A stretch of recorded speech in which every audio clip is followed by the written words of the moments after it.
Le traitement endodontique d'une dent permanente immature est problématique, essentiellement d'ailleurs pour des raisons techniques. Car au fond, les objectifs à atteindre sont toujours les mêmes. Apexogénèse, apexification, revascularisation, autant de techniques opératoires souvent citées pour traiter la dent immature.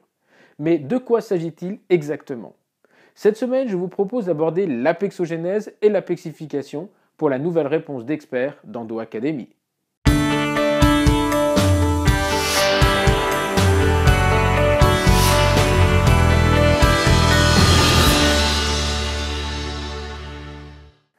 Une confusion est souvent faite entre apexogénèse et apexification, et pourtant, elles n'ont rien à voir. L'apexogénèse est un processus biologique qui est responsable de la formation de l'apex de la dent. Apex, genèse.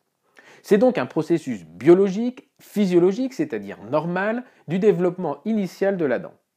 Cette apexogénèse est assurée par les cellules souches de la pulpe qui se différencient, autrement dit se transforment, en odontoblastes pour fabriquer de la dentine au contact des cellules de la gaine épithéliale de Hertwig. L'édification radiculaire se poursuit sur une certaine longueur. Puis, cette longueur atteinte, une inflexion s'opère pour procéder à la fermeture apicale de la racine. C'est ce processus que l'on appelle apexogénèse. On voit donc bien que cela n'a rien à voir avec une thérapeutique, contrairement à l'apexification. Pour s'opérer cette apexogénèse, il faut que la pulpe soit vivante. En présence d'une pathologie carieuse ou d'une exposition traumatique, la pulpotomie partielle ou totale, ou cervicale, peuvent être mises en œuvre dans le but de conserver cette pulpe vivante et permettre ainsi à l'apexogénèse de se mettre en place. C'est pour cela que l'on devrait parler dans l'absolu de thérapeutique permettant l'apexogénèse et non pas de traitement d'apexogénèse qui, sur le plan sémantique, ne veut pas dire grand-chose. À un stade plus avancé de la pathologie, la pulpe peut alors se nécroser. Dans ce cas, il n'y a plus de cellules susceptibles de poursuivre le développement de la dent. La racine reste donc dans un état immature, racine courte, paroi fine et surtout diamètre foraminal, si tant est que l'on peut parler de foramen à ce stade, un diamètre très large. Et parce que ce foramen est très large, les procédures conventionnelles utilisées en endodontie ne sont pas applicables. On comprend bien dans un cas comme celui-ci qu'obtenir une conicité est illusoire et que la compaction verticale de gutta-perca est impossible. C'est dans ce cas que l'on va mettre en œuvre une procédure dite d'apexification. L'objectif est de fermer le canal dans son tiers apical autrement qu'avec de la gutta-perca. Cette barrière peut être obtenue de deux façons, soit en induisant une fermeture biologique minéralisée, soit en créant un bouchon apical avec un matériau approprié. Pour la première solution, l'objectif est de stimuler les cellules parodontales à former une barrière minéralisée en plaçant et en renouvelant l'hydroxyde de calcium dans le canal de la dent à traiter. Après plusieurs mois et plusieurs renouvellements, tous les 3 mois, on obtient dans le cas le plus favorable la fermeture du canal avec une barrière plus ou moins épaisse. Une fois le canal fermé, on le remplit alors avec de la gutta-perca, soit par compaction, soit par injection avec un dispositif dédié. Cette procédure donne de très bons résultats lorsqu'elle est bien conduite, mais elle a deux inconvénients. Le premier, c'est qu'elle est longue à mettre en œuvre et nécessite la compliance du patient, ce qui parfois n'est pas simple chez ces jeunes patients. La fragilité numéro 2 de la dent, et ce pour deux raisons. D'une part, les parois sont fines, et d'autre part, la dent est courte. Et d'autre part, il était démontré que l'exposition prolongée de la dentine à l'hydroxyde de calcium a pour conséquence de fragiliser la dentine, et ce de façon intrinsèque. Ceux qui ont pratiqué cette technique, ou qui la pratiquent toujours encore d'ailleurs, savent que le risque de fracture de la racine avant la fin du traitement est loin d'être négligeable.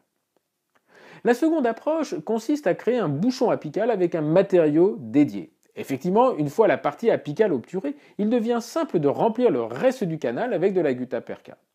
L'avantage étant qu'au lieu d'attendre plusieurs semaines pour obturer le canal, le traitement peut être effectué en 2 temps dans un laps de temps de 24 ou 48 heures.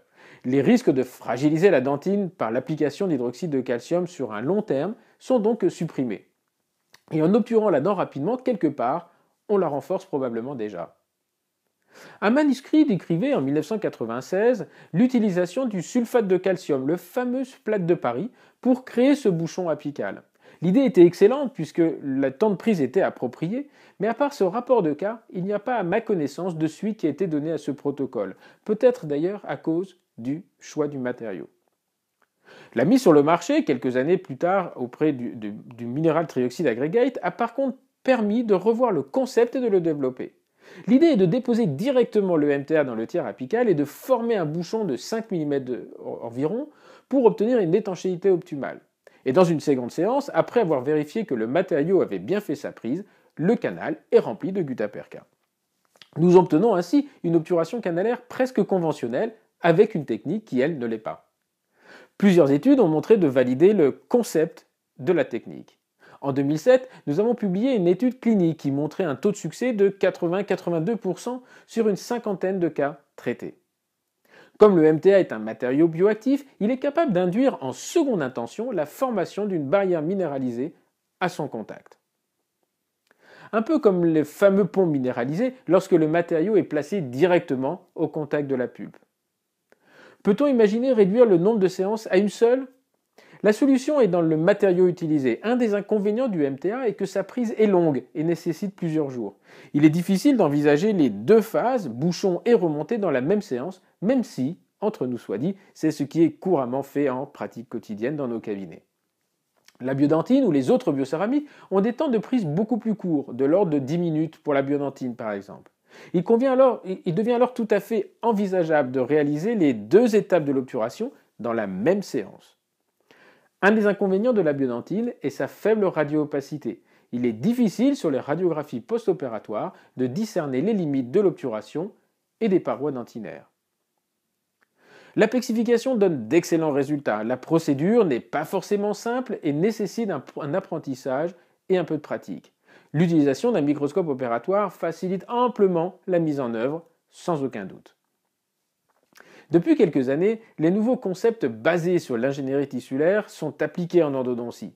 Les techniques de revascularisation ou de revitalisation sont développées et permettent de traiter des dents immatures avec une technique beaucoup plus simple techniquement finalement, mais qui nécessite une conception différente de la dentisterie. Et c'est ce que je vous propose d'aborder la semaine prochaine dans une prochaine réponse d'expert d'Endo Academy. Qu'est-ce que la revitalisation ?